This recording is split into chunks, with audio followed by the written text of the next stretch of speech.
오늘 발표는요, 오늘은 전체 딥러닝을 이용해서 자연어 처리를 할 때 A to G예요. 그러니까 처음부터 끝까지 전체 과정이 어떻게 되는지 한번 살펴보고요.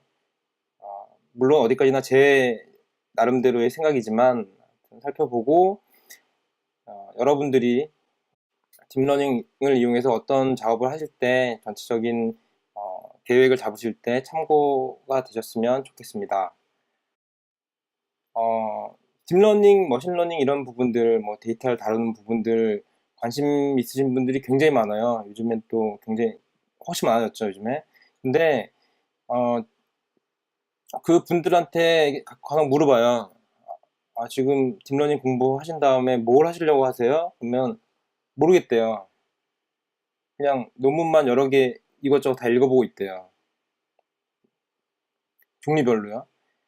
그런데 제 생각에는 이렇게 목적을 갖고 시작하셔야지 좀 더 구체적으로 세분화돼서 잘 진행할 수 있다고 생각되고요. 어, 딥러닝으로 하는 부분들을 요즘 보시면 제가 보기엔 대부분 인간의 감각이나 뇌를 대체하는, 정확히는 인간을 대체하는 거죠. 이런 목적으로 발전하고 있는 것 같아요. 그래서 지금 여기 나열한 목록은요, 제가 보기에는 그래도 가장 많이 이미 인간 한계를 넘어선 이미지부터 딥러닝으로도 사실 인간의 감정을 표현하는 건 사실 굉장히 어렵잖아요. 가장 어려워 보이는 부분까지 쭉 나열해 봤어요.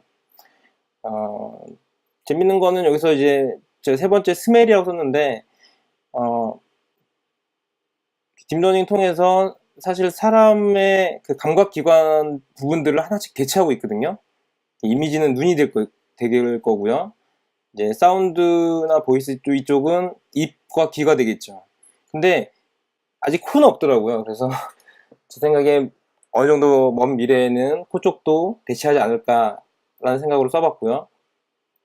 그리고 이제 이 다음 단계가 자연어 처리인데, 어, 자연어 처리가 다른 이렇게 뭐 이미지 인식이나 이런 거보다 더 어려운 이유는 제 생각에는 그 배경적인 지식이 필요해서 그런 것 같아요. 그러니까 저희들은 어렸을 때부터 지금까지 수십 년 동안 많은 경험을 하고 지식을 쌓았잖아요. 그런데 단순히 기계가 텍스트 문자만 보고 어, 인간처럼 이해하려다 보니까 많은 부분들이 부족한 거죠. 그러니까 딥러닝 자체의 예측력은 굉장히 높으나 이제 인간의 지식 난리지를 어느 정도 체계화해서 뭐 구글의 난리지 그래프처럼 체계화한 그런 데이터베이스랑 같이 연동을 해야지만 좀 더 인간처럼 자연어를 쉽게 이해할 수 있지 않을까라고 생각을 해보고 있고요. 그 다음, 그 다음으로 생각하는 게 뭐 추론 이런 부분인데요. 뭐, 워드투백에서도 간단한 건 나왔죠. 이렇게 뭐, 남자, 왕, 뭐 여자, 여왕, 뭐 이런 것처럼 나왔는데, 여기서 말하는 추론은 이거보다 좀 더 복잡한 복잡한 부분을 얘기하는 거고, 뭐 최근에는 이쪽 부분도, 이미지 관련돼서 많이 연구가 있는 것 같아요. 그래서 좀 나아지고 있는 것 같고요. 어, 이제 게임에서는 전략이 필요하잖아요. 그래서 다음 단계로 봤을 때 이 전략이라는 부분, 그러니까 스타크래프트에서 사실 마린 컨트롤하는 거는 당연히 사람보다 잘할 거예요, 훨씬. 하지만 안 보이는 영역 있잖아요. 어두운 안개 영역, 이런 부분에 대해서 예측을 하고, 이 예측이 뭐 트론하고도 비슷한 부분이 있겠죠. 예측을 하고 거기다가 거기에 맞게끔 전체적인 전략을 짜는 거, 이런 부분들이 좀 더 고도화된 작업이라고 생각합니다. 그리고 감정 표현은 사실 뭐 감정 표현하는 로봇이라고 해서 뭐 여기 이것저것 나오고 있고 한다고 하는데, 음, 저는 사실 아직은 모르겠어요. 수치로 감정 자체를 어떻게 표현하는 게 옳은 건지도 아직은 저도 잘 떠오르지 않고요. 이 부분은 뭐 문외한이라서. 그 외에도 뭐 다른 뭐 로보틱스나 다른 분야들도 있겠죠. 저런 목록 중에서 자기가 제일 관심 있어 하시는 부분을 하나 정하셔서 그쪽 위주로 계속 개발하시는 것이, 개발하고 공부하시는 것이 좋을 것 같습니다. 이제 목표를 정했으면 공부하셔야죠. 공부하시면 되고요. 요즘엔 한글 블로그나 논문이나 뭐 너무 많아요. 그렇기 때문에 한글 쪽만 다 보기도 힘들어요, 요즘엔. 그렇기 때문에 우선 한글로 된 걸 먼저 보시고요. 그 용어라도 이런 용어들을 쓰더라. 이런 뭐 윈도우라는 용어도 있고 그 엔그램이라는 용어도 있고 이런 용어들이 있다. 이런 걸 먼저 파악을 하시고 또 전체적인 그림들 있잖아요. 그런 것들을 자기가 가장 잘하는 언어로 공부를 먼저 하신 후에 그다음에 영어 쪽 논문을 보시고 뭐 영어 쪽 블로그를 보시고 하면 훨씬 빠르게 학습하실 수 있을 것 같습니다. 기본적으로 공부하시는 부분은 이제 뭐 병행을 해야겠죠. 코드를 만들면서. 그래서 지금 현재까지 한 게 우선 목표를 통해서 공부했으니까 뭘 만들어서 봐야 될 거 아니에요. 우리가 어차피 논문을 보는 이유도 그걸 보고 어떤 거를 뭐 알고리즘이든 아니면 서비스든 뭔가 만들려고 하는 거잖아요. 그런데 그 시작점에 있어서는 완전히 맨 땅에서 텐서플로우 코딩을 시작하지 마시고요. 샘플 코드들이 요즘에는 뭐 논문 발표된 다음에 금방금방 나오더라고요. 그러니까 구글링해서 찾아보신 다음에 그 샘플 코드를 먼저 놓고 한번 먼저 돌려보시고요. 돌려보신 다음에 그거를 자기 분야에 맞게끔 바꿔서 이렇게 개발하시면 좋을 것 같아요. 지금 제가 사실 이전에 계속 발표하고 개발하고 하는 과정들이 딱 이 방식이었고요. 그래서 가장 많이 발전된 이미지 처리 영역, 그 중에서도 데이터를 이해하기 쉬운 엠니스트 데이터, 손글씨 숫자, 이걸로 먼저 한번 어떤 모델이든지 한번 해보고요. 여기서 검증이 되면 자기가 하고 싶은 목표에 따라서 뭐 음성이든 뭐 자연어 처리든 그 분야로 옮겨가셔서 다시 해보시면 적용하기 쉽다고 생각합니다.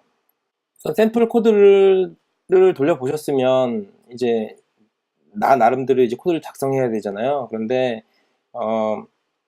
이 부분도 사실 뭐 그것도 맨 땅에서 시작할 수 있죠. 하지만 좋은 패키지들, 라이브러리들이 굉장히 많이 있기 때문에 그걸 같이 활용하시는 게 훨씬 빠르게 개발하실 수 있을 것 같고요. 뭐 넘파이, 판다스, 뭐 사이키런 뭐 이런 것들은 거의 필수가 돼버렸죠. 그래서 이 부분 배우시면 될 것 같은데 사실 넘파이는 텐서플로어에서도 근간이 되기 때문에 꼭 하셔야 되는 거고 이제 판다스 같은 거는 뭐 시계열 처리, 시계열 데이터, 금융 데이터 이런 데이터일 때 좀 유용할 것 같고요. 이제 한글 처리하셔야 되니까 한글 형태적 분석이든 간단한 명사 추출이든 간단한 거 하실 때 코어 NL파이 사용하시면 될 것 같고요. 젠심 이 부분은 이제 제가 나중에 아직은 안 들어갔지만 단어 자체를 팩터화해서 이제 모델에 입력해서 학습을 시켜야 되거든요. 이게 워드2백 자체가 사실은 사전에 해당하거든요. 그런데 이 사전 만들 때 텐서플로우를 만들면 성능이 잘 안 나와서 그래서 우선 추천드리는 거는 젠심으로 잘 최적화되어 있는 젠심으로 하시면 워드2백 얻으실 때 도움이 될 것 같습니다. 그리고 마지막으로 바기 유틸즈라는 게 있어요. 제가 다시 한번 홍보를 하는데 이 유틸 안에 뭐 몽고DB 관련된 클래스라든지 MySQL, 한글 관련된 클래스 이런 종류별로 다 있으니까요. 한번 보시고 꼭 활용해 주시면 좋겠습니다. 예, 이제 목표도 정하셨고 어느 정도 기초적인 이론도 아시면서 샘플 코드가 돌아가는 것까지 확인하셨어요. 그러면 우리가 목적으로 하는 프로그램이나 알고리즘을 만들려면 그게 맞는 데이터를 입력해야 되잖아요. 그래서 그 원본 데이터들을 어떻게든지 구해야 됩니다. 가장 쉬운 방법은 사는 방법이 있겠죠. 대부분의 데이터들은 신문 기사 같은 경우에는 한국의 언론진흥재단 이런 데도 있을 거고요. 그런 식으로 사시는 게 아마 돈이 많으시면 가장 좋을 것 같아요. 그리고 그게 아니더라도 친구분들이나 연구실에 있는 분들 통해서 데이터를 얻을 수도 있을 것 같고요. 직접 만들어 보세요 이렇게 해서 썼는데 이거는 그냥 테스트용 레벨에서 만드시는 거를 말씀드리는 거고요. 근본적인 실제 학습시킬 전체 데이터를 만들 수는 없겠죠. 그리고 마지막으로 저희 같은 대부분의 헝그리한 개발자 입장에서 볼 때는 웹에서 수집하는 방법이 그래도 가장 무난한 것 같아요. 그래서 그 웹에서 보통 HTML이 있죠.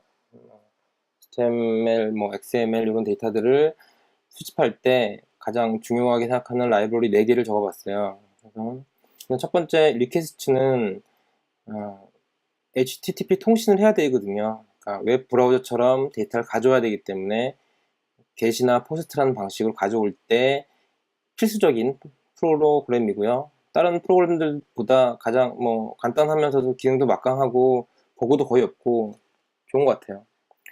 그리고 셀레니움이란 건 뭐냐면 가상 브라우저라고 보시면 돼요. 그래서 예를 들면 우분투 기준이면 우분투에 기본적으로 파이어폭스가 깔려 있거든요. 예, 그러면 셀레니움이라는 거는 그 파이어폭스를 가상으로 띄워준다고 생각하시면 돼요. 띄워서 뭐 페이스북 같은 걸 크롤링 하는데 로그인을 해야 된다거나 아니면 어떤 페이지를 수집하면서 동시에 전체적인 스냅샷을 찍고 싶다. 이미지 캡처 같은 것도 할 수 있거든요. 그래서 좀 복잡한 과정을 하시려면 리퀘스트는 안 되니까 셀레니움으로 가셔야 되고, 네, 그냥 뭐 로그인도 필요 없고 단순한 HTML이면 리퀘스트로도 충분하고요. 사실 퍼포먼스 입장에서는 이렇게 가상 브라우저 띄우고 하면은 사실은 퍼포먼스를 낼 수가 없거든요. 크롤링 속도가 안 따라줘서 많이 수집하기는 좀 어려울 수도 있습니다. 그리고 뷰티풀 숲이나 LXML은 HTML을 파싱하는 건데요. 뷰티풀 숲은 워낙 유명해서 많이 쓰고 계시고 있고요. LXML은 어떤 거냐면 똑같은 건데 뷰티풀 숲이랑 똑같은 건데 뷰티풀 숲에서도 그 파서 자체를 설정해 줄 수가 있어요. 근데 파서 자체를 여러 종류를 설정할 수도 있는데 그 중에 하나예요. LXML이. 그러니까 좀 더 코어라고 보시면 되고요. 뷰티풀 숲은 좀 쓰기 편하게 만든 거다. 근데 LXML은 HTML 파싱에 포커싱된 좀 더 코어다라고 생각하시면 되고, 제가 써봤을 때 예전에 이렇게 대용량 분산 환경에서 멀티 프로세스, 뭐 스레드 이런 환경에서 뷰티풀 숲이 가끔 비정상 동작하는 경우가 생겼어요. 그래서 생겼고 HTML 데이터가 좀 클 때 수매가 넘어간다든지 아니면 HTML 자체가 제대로 구조가 되어 있지 않은 경우 있잖아요. 열고 닫는 태그가 맞물려야 되는데 이런 것들 할 때 뷰티풀 숲이 가끔 가다가 오류를 내는 경우가 있어서 저는 개인적으로는 사실 LXML만 거의 쓰고 있습니다. 예, 로우 데이터를 수집하셨으면요. 로우 데이터는 HTML이나 이런 파일을 수집하셨으면 HTML은 가능한 한 원본을 저장하시는 게 좋아요. 왜냐면 옛날에는 본문만 제가 본문만 분석해서 썼는데 나중에 하다 보니까 만약에 뭐 타이틀 부분을 또 뽑아내고 싶어요, 갑자기. 이런 경우들이 생기기 때문에 HTML 자체는 원본으로 그냥 좀 더 용량 나가더라도 압축해서 저장하시면 원하시면 되고요. 이제 거기서 텍스트를 뽑아서 모델이나 이런 데에서 학습할 때마다 필요한 데이터셋을 만드는 부분이 필요하잖아요. 그래서 그 텍스트 뽑은 텍스트를 어떻게 저장하느냐 문제인데 파일로 저장하는 방법은 뭐 다양하죠. 파일 포맷도 워낙 많으니까 예를 들면 뭐 제이손으로 저장한다 이런 수도 있을 거고 좀 더 뭐 용량도 줄이고 하기 위해서 뭐 비손으로 저장한다 이런 경우도 있을 거고요. 파이썬에서 기본적으로 제공해주는 피클을 사용한다 뭐 이런 부분도 있을 거고 가능한 파일로는 저장하지 않는 게 좋을 것 같습니다. 왜냐면 데이터셋 만들 때마다 풀로 모든 데이터를 다 돌려가지고 거기서 필요할 때마다 이렇게 뽑아내는 것 자체는 그렇게 효율적이진 않거든요. 그리고 미리 이렇게 RDBMS나 NoSQL 넣어놓으면 사실 다른 분들이 같이 쓰기 편하잖아요. 그렇기 때문에 어떻게든지 DB류에 넣어주시는 게 좋을 것 같고요. MySQL은 용량이 중소형이면서 이제 복잡한 쿼리가 필요한 경우 이런 거 할 때 좋을 것 같고 NoSQL은 그 HTML에서 뽑아낸 본문 전체 데이터 자체 뭐 이런 식으로 하시면 좋을 것 같아요. 저 같은 경우에 그래서 HTML들을 사실 몽고DB에 저장을 하는데, 이게 그 HTML만 저장되어 있는 컬렉션이 따로 있고요. 거기서 필요에 따라서 이제 텍스트 본문들을 다시 한번 뽑아내서, 아까 뷰티풀 숲 같은 거로 뽑아낸 거죠. 그다음에 MySQL 같은 경우에는 저 같은 경우에는 뭐 사전류나 이런 것들 있잖아요. 좀 데이터는 작은데 수십만 건, 수백만 건, 데이터는 좀 작은데 그 안에 쿼리를 써야 되는 부분. 예를 들면 뭐가 있을까요? 수지란 단어가 지명도 있고 뭐 인명도 있고 이렇게 나눠지잖아요. 근데 이렇게 지명이나 인명 이런 것들이 다른 카테고리가 있다고 보고, 스펠이라는 컬럼에 수지가 이렇게 반복된다고 봤을 때 이런 거는 MySQL로 해서 저장해 놓으시면 나중에 활용하기 편하겠죠. 그 다음에 서치 엔진 부분은 이 부분도 작업해 두시면, 엘라스틱 서치로 데이터를 넣어놓으시면 되게 작업하기가 편해요, 나중에. 어떤 경우냐면, 엘라스틱 서치에서 물론 넣을 때 저희가 어떻게 분석할지가 어느 정도 구체적으로 잡힌 상태에서 넣어야 되거든요. 우리가 형태소 분석을 했다 그러면 형태소 분석한 결과 자체를 엘라스틱 서치에 넣어두시면 거기 안에서 바로바로 이제 통계를 뽑을 수 있죠. 예를 들면 뭐 위키피디아 데이터를 엘라스틱 서치에 다 넣어서, 아니면 형태소 분석을 해서 다 넣든지 했을 때, 이런 형태소 다음에 이런 형태소가 온다, 뭐 이런 통계 같은 정보도 뽑을 수 있고, 이런 정보를 학습할 때 또 부가적인 정보로 또 넣어줄 수 있겠죠. 저런 식으로 우선 데이터를 뽑아내셨으면 그 다음에는 데이터셋 형식으로 바꿔야 돼요. 그 차이점은 뭐냐면, 데이터셋 형식은 실제 모델에서 쓸 그 모양이거든요. 그 모양이기 때문에 모델에서 쓰기 좋게끔, 뭐 예를 들면 모델에서 쓰는 그 윈도우 크기만큼 문자를 잘라서 저장을 해놓는다든지, 그때마다 랜덤 셔플해서 이렇게 만들지 말고 미리 랜덤에서 만들어 놓는다든지, 이런 것들이 필요한 거고요. 모델에서 읽기 편하게,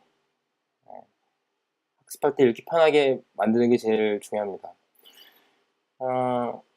이런 파일 만드실 때는 자녀 처리 같이 텍스트인 경우에는 꼭 지집으로 압축하시고요.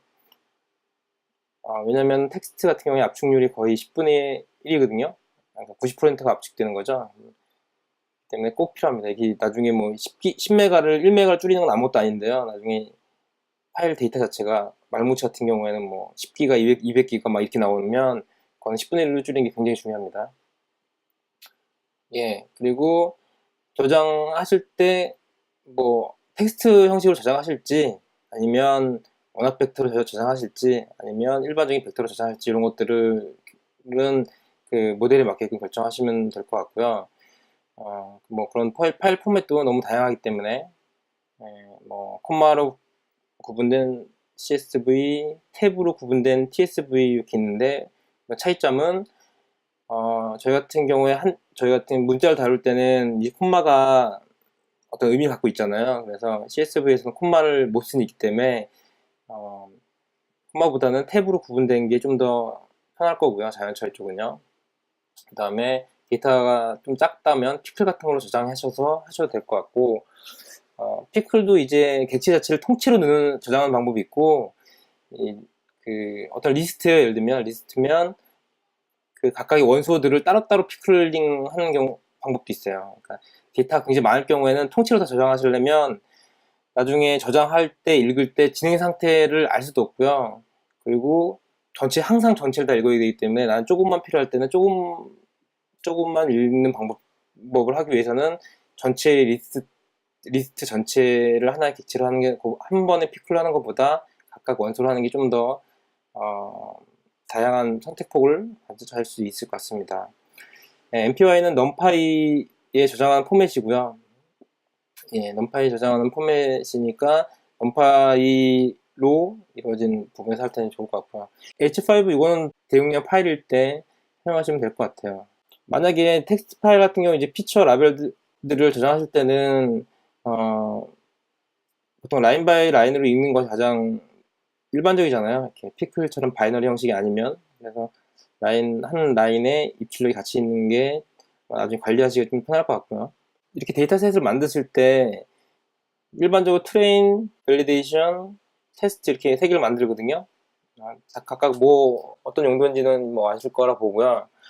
그때 중요한 부분은 이 분포가 그 안에 포함된 데이터들의 분포가 어느 정도 유지돼야 된다는 거죠.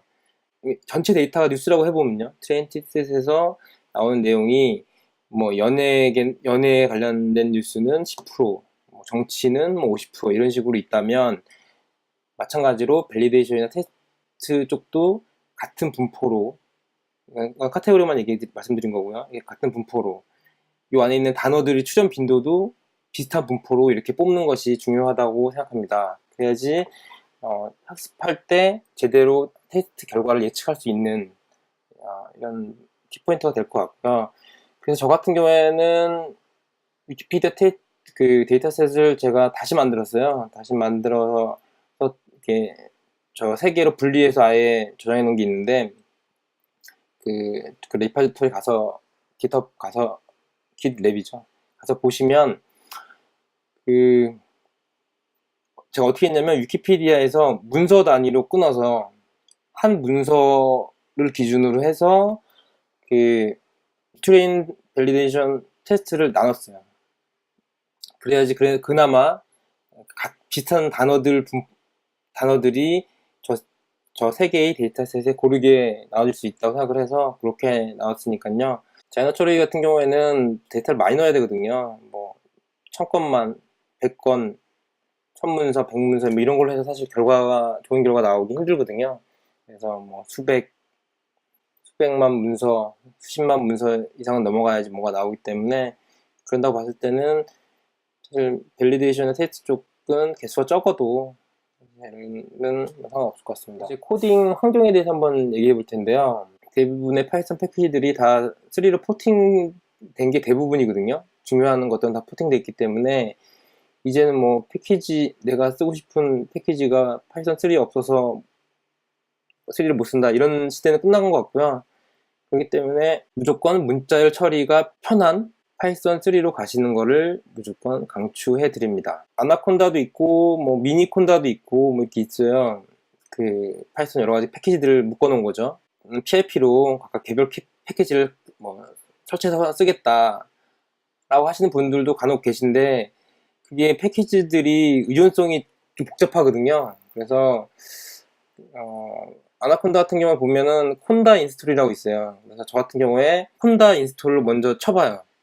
그래서 콘다 인스톨로 설치가 제대로 되면 콘다 인스톨 쓰고요. 콘다 인스톨에서 제공 안 하는 패키지들만 PIP 인스톨로 이런 식으로 설치하고 관리하고 있습니다. 뭐 텐서플로우, 케라스 말고도 많죠. 요즘에 많긴 있는데 두 개만 놓고 보면, 전 사실 케라스 공부를 안 했고요. 다른 분 뭐 써보시는 분들 얘기만 들어봤고 사실. 근데 왜 케라스가 간단하고 쉽게 개발할 수 있는데 왜 안 넘어가고 텐서플로우로 하고 있냐? 제 생각에는 텐서플로우를 100% 이해 못한 다음에 케라스를 쓰는 거는 껍데기만 할 것 같아요. 그리고 그런 부분도 있고, 또는 알고리즘을 좀 디테일하게 고쳐주고 싶은 것들을 고쳐주고 싶은 뭐 경우가 생기는데, 케라스는 이게 랩핑이 되어 있기 때문에 그 소관을 뜯을 수가 없어요. 하여튼 이 두 가지 목적 때문에 우선 저는 텐서플로우에 집중하고 있고, 텐서플로우 쪽으로 먼저 한번 어떤 모델이든지 전체적으로 코딩할 수 있는, 텐서플로우 코딩하게 되면은 실제 웨이시 어떤 모양이고 바이오스 어떤 모양이고를 다 어차피 봐야 되거든요. 정해줘야 되고, 그걸 다 완벽히 이해하신 후에 케라스는 이제 한마디로 나는 텐서플로우로 이렇게 짤 수 있지만 빨리 짜기 위해서 케라스로 하자, 이런 식의 접근이시면 저는 그게 더 좋다고 봐요. 우분투 아니면 맥 쪽으로 하시는 게 저는 좋다고 생각을 하고요. 하지만 GPU 학습을 위해서는 우분투로 가셔야겠죠. 그래서 난 맥이 좋아, 난 맥에서만 개발할 거야 하는데 맥인 GPU가 없어요. 옛날에 엔비디아 그래픽 카드를 써오다가 AMD로 중간에 바꿔버렸거든요. 쿠다를 못 돌리는데요. 요건 어떻게 할지는 이 뒤에 설명드리겠습니다. 뭐 우분투를 깔아서 쓰더라도 이걸 뭐 네이티브로 할지 뭐 다커로 할지 뭐 AWS로 할지 뭐 이런 거 부분도 있는데, 우선은 웬만하면 AWS는 저는 좀 비추하고요. 이게 AWS로 그냥 웹 서버 띄우고 하는 거 부분들은 저는 강추긴 하거든요. 근데 AWS가 GPU 쪽은 퍼포먼스도 굉장히 낮으면서 굉장히 비싸요. 그래서 비용 대비로는 AWS에서 1년 돌리실 거면 아마 사실 것 같아요. GPU 달린 PC를. 요즘엔 뭐 GTX 1080 Ti 정도? 다커는 사실 잘 모르겠네요. 어차피 다커나 이런 가상머신 계열로 넘어가면 이게 약간이라도 퍼포먼스가 떨어지긴 할 거거든요. 근데 사실 어느 정도인지를 몰라서 잘 모르겠고요. 근데 우선 패키징 관리하는 건 굉장히 좋은 거죠. 다커로 한번 만들어 놓으면 다른 PC 배포하기가, 똑같은 환경으로 배포하기가, 시스템 엔지니어가 없어도 되는 그런 좋은 점이 있겠죠. 근데 하여튼 저는 지금 한 2년 정도 봤을 때 가능한 네이티브 쪽으로 많이 하고 있고요. 밑에 CPU, 올 GPU 이거는 사실은 어쩔 수 없으니까 CPU를 쓰는 거고요. GPU 있으면, GPU라는 건 엔비디아 그래픽카드를 말하는 거고요. 여기선 있으면 GPU 하시는 게 맞죠. 이런 환경 만들 때 CPU는 어떻게 해야 되지? 램은 얼마큼 해야 되지? GPU를 살 때 GPU의 램을 봐야 되나? GPU의 클락수를 봐야 되나? 이렇게 고민을 되게 많이 하실 거예요. 제 경험상으로는 이런 뭐 이제 금융 쪽이나 이렇게 숫자만 다루시는 경우에는 기본적인 뭐 램 사이즈나 이런 거는 좀 작아도 될 것 같아요.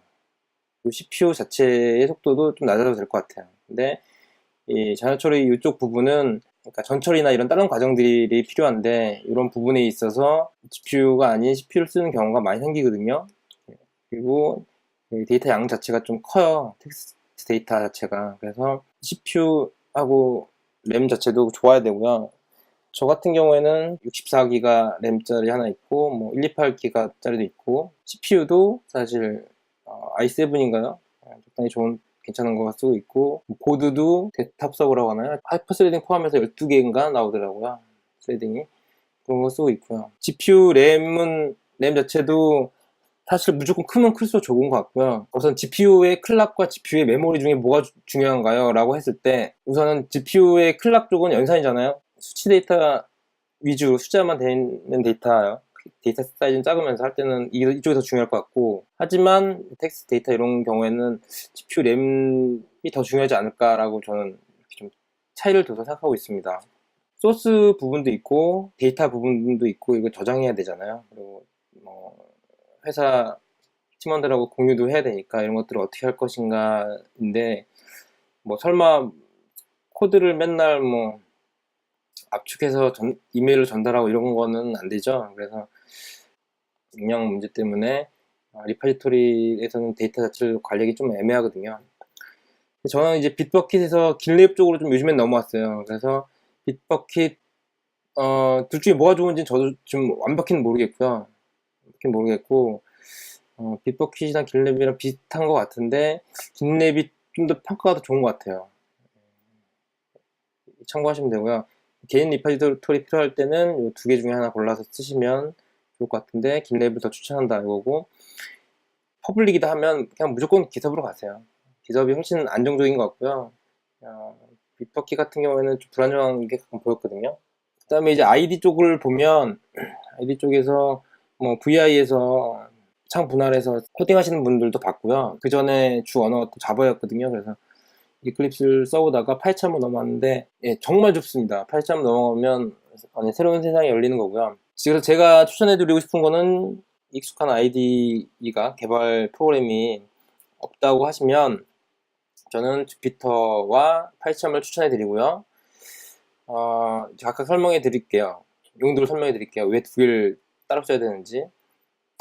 주피터 같은 경우에는 이제 파일럿 프로그램 만드실 때 빨리 코딩 하셔가지고 만드시고, 다음에 다른 직원들하고 이렇게 공유할 때, 아니면 저처럼 이렇게 발표할 때, 그런 거 할 때 굉장히 그 이미지를 안에다가 페이지 안에 인베딩해서 볼 수 있기 때문에 굉장히 좋은 것 같고요.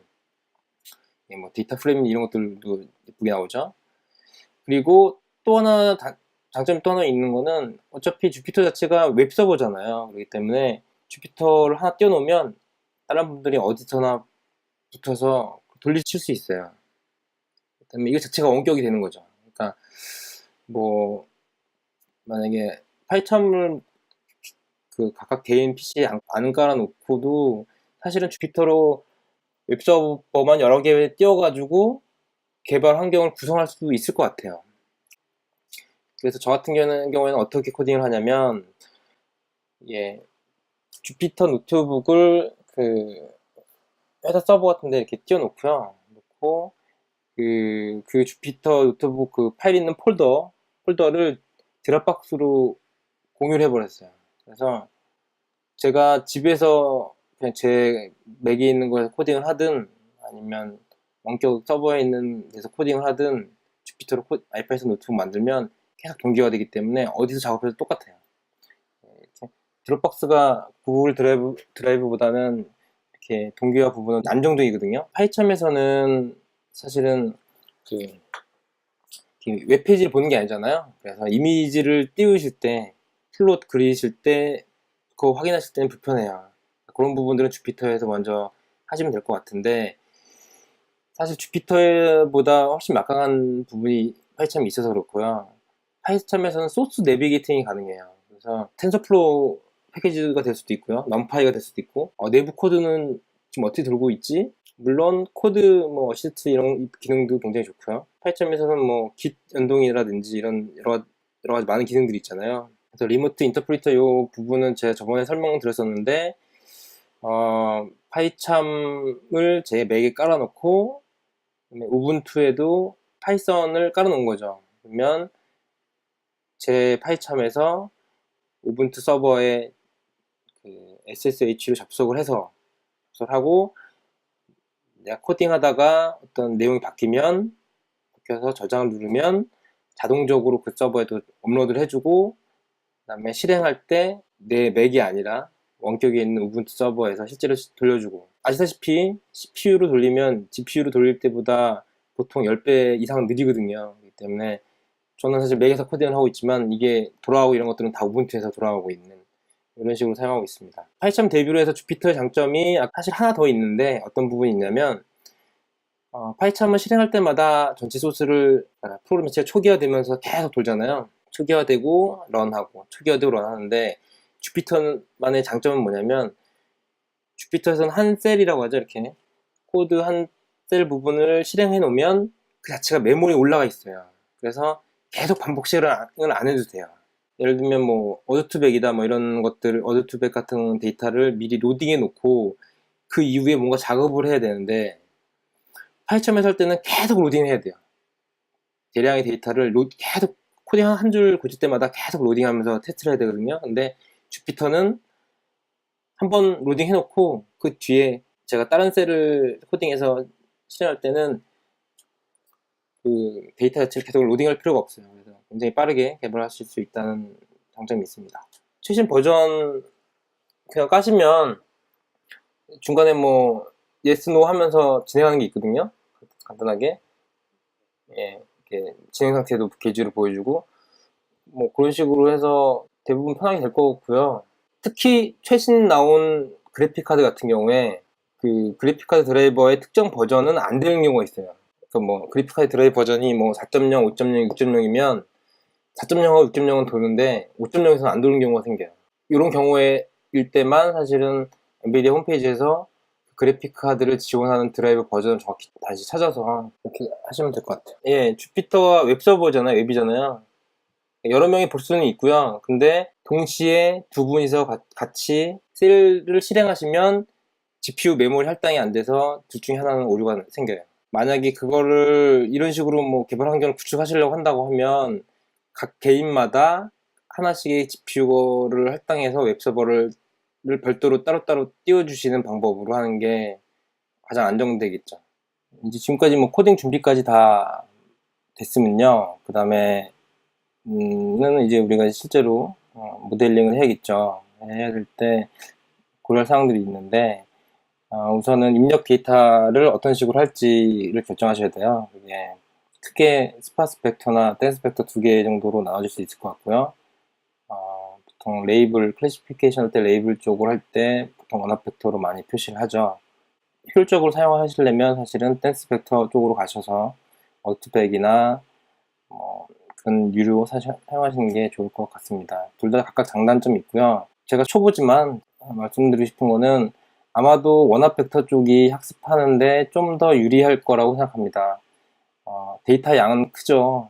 원합 벡터를 표시하면 굉장히 크게 커지거든요. 근데 우리가 그 모델에게 학습하는 게 이거는 1이야, 이거는 0이야 이렇게 정확하게 해주는 거거든요. 그렇기 때문에 좀 더 학습하는 데 있어서는 원합 벡터가 좀 더 유리할 것 같고요. 댄스 벡터 같은 경우에는 그게 수치로 나오잖아요. 그렇기 때문에 이 정도야 라고 모델한테 알려주는 거잖아요, 정답을. 그렇기 때문에 학습이 그러니까 원합 벡터보다는 좀 더 걸리거나 할 수 있다고 생각을 합니다. 개인적인 생각이니까 참고만 하시고요. 예. 그리고 여러분이 하실 게 접근 방식이, 학습하는 방식이 여러 가지 있을 텐데, 우선 대부분은 클래시피케이션 쪽으로 예제들이 많이 나와 있어요. 저희가 사용하는 데이터가 금융 데이터예요. 그리고 이걸 어떤 식이든 우리가 주가 예측에 활용하고 싶어요.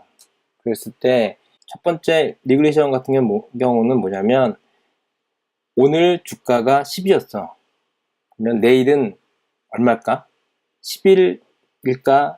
12일까? 9일까? 이런 걸 맞추게 하는 게 리그레션이고요.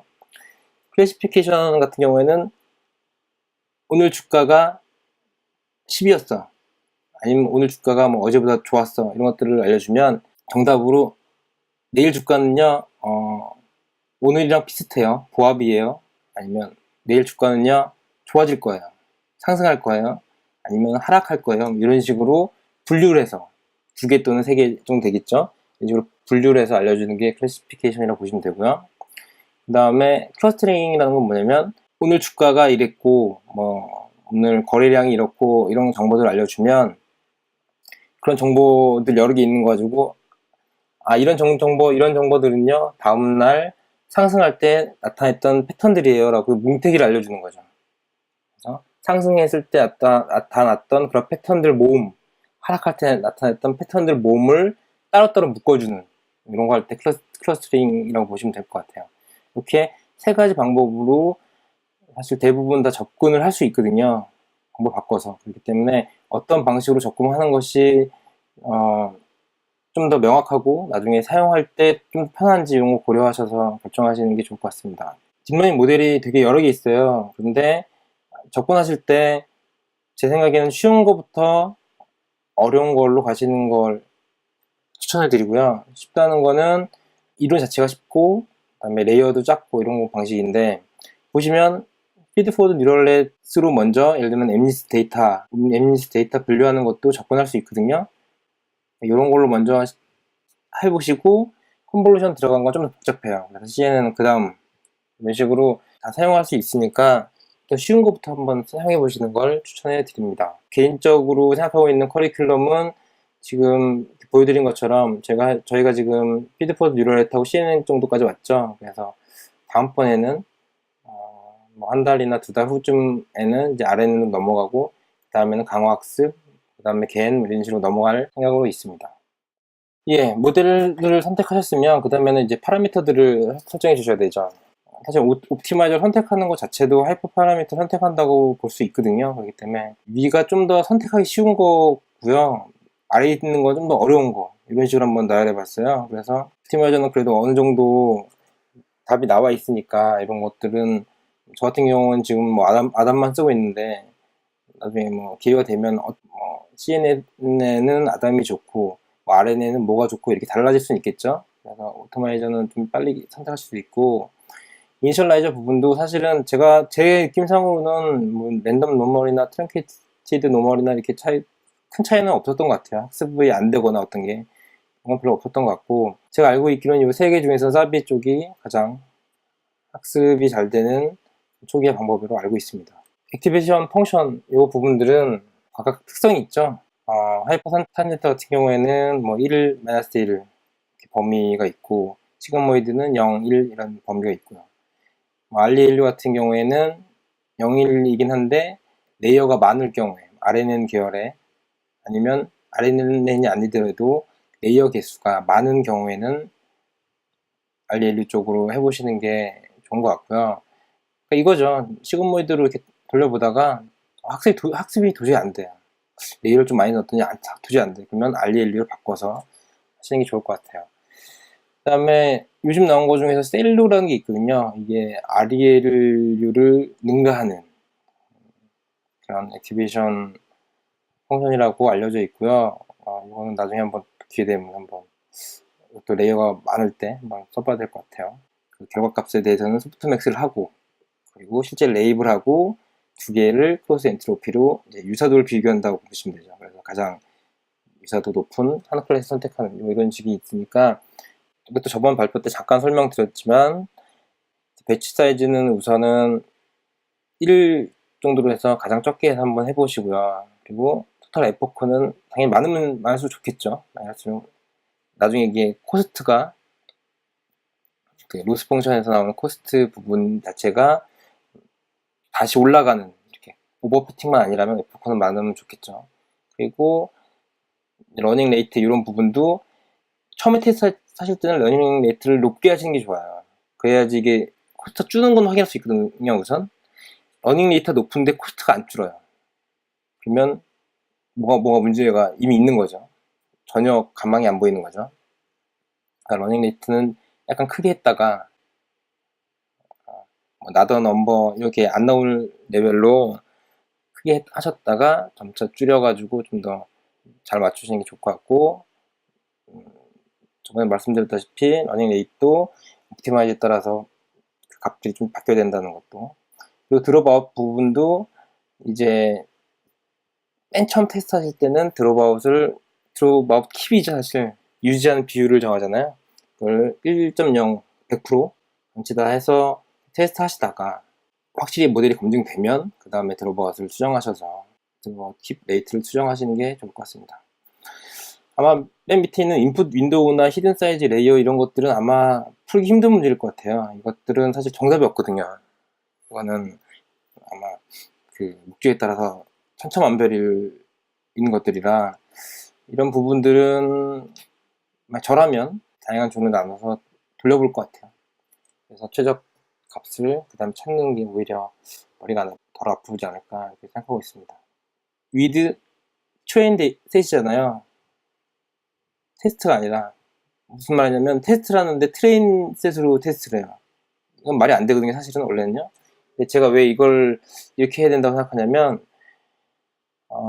우선은 트레인 셋으로 학습한 다음에 그걸로 테스트를 했을 때도 제대로 나오는지부터 검증해 보는 거죠. 미니마이즈해서 검증해 보는 거죠. 그래서 트레인 셋으로 먼저 한번 테스트를 해보시고 작은 걸로요. 해보시고 그 다음에 이제 입력하는 부분도 캐릭터에서부터 좀 더 데이터 크기도 늘려가면서 해보시는 방법을 추천드립니다. 그리고 텐서플로우 예제는 없는 경우도 있는데 그 프리딕팅 할 필요가 있는 출력 값에 대한 노드가 따로 필요한 경우가 생겨요.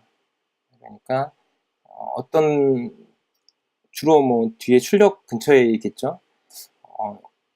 요 단계를 아웃풋으로 써서 나중에 실제 프로젝트에 써야겠다라는 부분을 해두시는 게 필요합니다. 예.